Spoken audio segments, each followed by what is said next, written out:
Cette semaine dans ONU Hebdo, la MONUSCO accompagne la CENI dans la formation des agents électoraux, une première formation des formateurs en vue des prochaines élections en RDC. C'est dans la rubrique ONU et nous. À l'occasion des 70 ans des opérations de maintien de la paix de l'ONU, suivons le regard de Mimi Ngumba Moulongo, journaliste à Radio Okapi, sur le maintien de la paix. C'est dans la rubrique Voix de femmes. Bienvenue dans cette émission.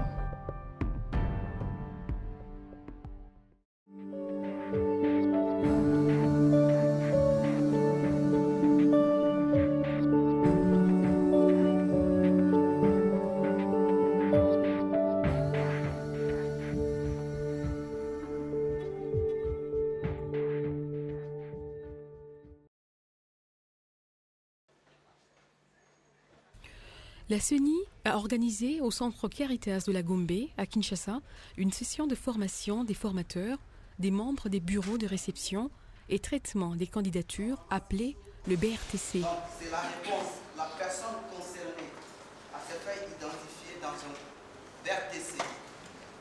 C'est le candidat ou celui qui se veut candidat parce qu'il se soulève une problématique. Lorsque quelqu'un vient avec son dossier, est-ce qu'on peut le considérer candidat ou il est prétendant candidat? Prétendant. Oui, madame Chouane. C'est un prétendant.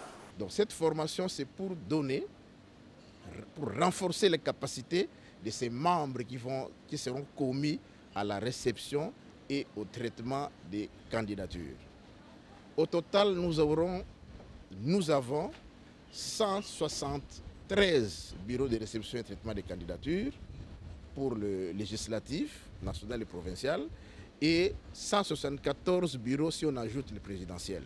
Donc ceux que nous sommes en train de former là vont travailler dans les 174 bureaux de réception et traitement des candidatures. La division électorale de la MONUSCO a pris part à cette formation qui a duré 7 jours, du 30 mai au 5 juin 2018, à travers des experts et des cadres, à savoir des juristes de la CENI, des informaticiens, des logisticiens et des procéduriers. Nous participons à 2 niveaux principalement.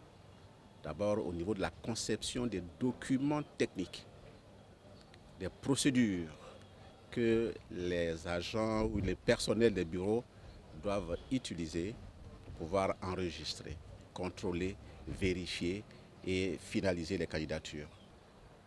Dans le 2e niveau, nous allons participer au monitoring de cette formation sur le terrain pour nous assurer à travers nos bureaux, nos sections électorales qui sont dans les 19 provinces.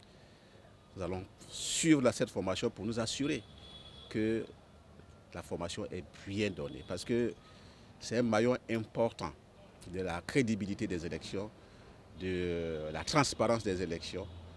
Au cours de cette formation assurée par des facilitateurs, on peut noter parmi les modules dispensés quelques volets comme l'organisation et le fonctionnement du BRTC, ainsi que le rôle de chaque membre dans le BRTC, le déroulement des opérations de réception, traitement et enregistrement des candidats, la mise en œuvre des décisions judiciaires, la présentation et le remplissage des fiches formulaires, la présentation du logiciel d'enrôlement, le pré-archivage et archivage des documents d'un BRTC, le repérage des bureaux de vote et de dépouillement. On est cantonné à notre calendrier. Vous savez que c'est la CENI qui est le pouvoir organisateur de ces élections.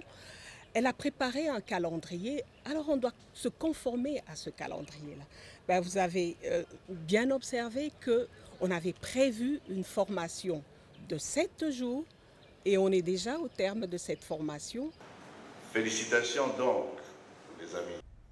À la clôture de la formation, le président de la CENI, tout en soulignant la sensibilité de la période de dépôt des candidatures qui commence le 24 juin, a encouragé les formateurs à donner une formation de qualité.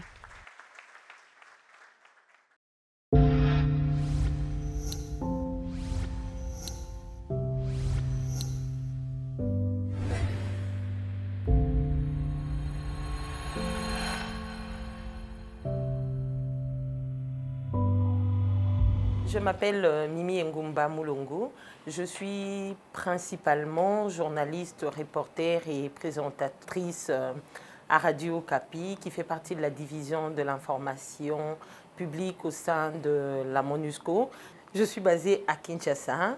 Je commence ma journée par un conseil de rédaction, ça veut dire une réunion qui regroupe non seulement les reporters, mais aussi d'autres journalistes autour d'un responsable, d'un superviseur ou un rédacteur en chef. Dans le traitement de mon information, je tiens à rester objective, mais surtout équilibrée.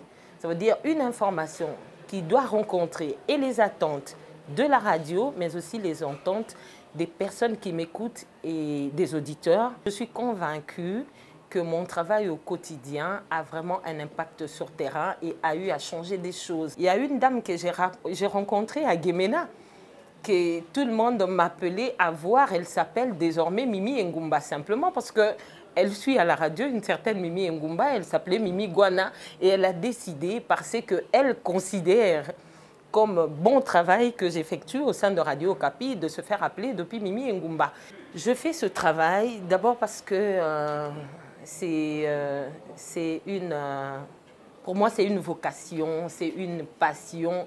Je ne sais pas encore ce que je deviendrai sans ce travail. Je l'aime, voilà pourquoi je le fais. Ça me permet de mettre en contact les dirigeants des dirigés, les gouvernants des gouvernés.